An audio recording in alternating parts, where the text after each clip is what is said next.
എനിക്ക് എല്ലാ സെക്ഷൻസും വളരെ നന്നായിട്ട് തന്നെ അറ്റൻഡ് ചെയ്യാൻ പറ്റി. അതിന്റെ സമയവും ഒക്കെ എനിക്ക് കറക്റ്റ് കിട്ടിയിട്ടുണ്ടായിരുന്നു. ഈ 10th സെക്ഷൻസും എനിക്ക് നന്നായിട്ട് തന്നെ അറ്റൻഡ് ചെയ്യാൻ പറ്റി. എല്ലാ സെക്ഷൻസും ഒന്നിനൊന്നും മെച്ചമെന്നാണ് എനിക്ക് പേഴ്സണലി പറയാനുള്ളത്. കാരണം ഇപ്പോ സാധാരണ കോളേജസിൽ പഠിക്കുന്ന സ്റ്റുഡൻസിനെ പോലെ തന്നെ നമുക്ക് ഓരോരോ കാര്യങ്ങളും പ്രോപ്പറായിട്ട് തന്നെ പറഞ്ഞു തരികയും ഓരോരോ സെക്ഷൻസ് അത്രയും നന്നായിട്ട് കണ്ടക്ട് ചെയ്യുകയും ചെയ്തിട്ടുണ്ടായിരുന്നു. എല്ലാ സംശയങ്ങളും ചോദിച്ചു മനസ്സിലാക്കി നമുക്ക് അതിന്റെ കാര്യങ്ങളായിട്ട് മുന്നോട്ട് പോകാനൊക്കെ ഹെൽപ്ഫുൾ ആയിട്ട് എല്ലാ സെക്ഷൻസിലും എല്ലാ മെന്റേഴ്സും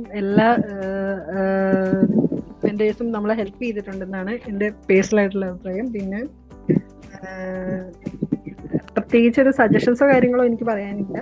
എല്ലാം നന്നായിട്ട് തന്നെയാണ് അറ്റൻഡ് ചെയ്യാൻ പറ്റിയത്. എല്ലാം ഹെൽപ്ഫുൾ തന്നെ ആയിരുന്നു എന്ന് വിശ്വസിക്കുന്നു. എല്ലാവർക്കും അങ്ങനെ തന്നെ ആവണമെന്ന് തോന്നുന്നു.